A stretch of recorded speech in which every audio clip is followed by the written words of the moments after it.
Hello everyone and welcome back to my YouTube channel with another useful and informative video which is about how to fix if photo mode is missing in your TikTok or how to fix if photo mode is not working in your TikTok. So guys, here I will give you the possible solution to fix this problem in your device. So guys, first of all, go back to your home screen and from here open up your App Store or Play Store and search here for TikTok. So guys, once you search for TikTok, here you will have to make it sure that you are using an updated version of TikTok in your device. So as if there is any update available here, you will have to simply update your TikTok, and after this check if the problem is fixed or not, or if you are still facing this problem, then go for the other solution.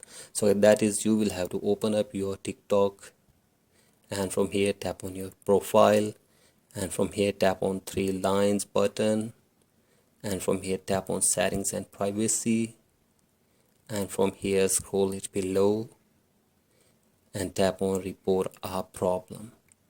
So let's tap on this, and from here again scroll it below and tap on submit a report. So guys, from here you will have to simply explain your problem that the photo mode is not working in your device or the photo mode is missing in your device in your TikTok. So guys, the TikTok team will try to help you after contacting you within 24 hours, and they will try to fix this problem for you, and you will get photo mode in your TikTok very easily. So I thank you for watching this video. If you find this video helpful, please like and subscribe to my YouTube channel as well. Thank you.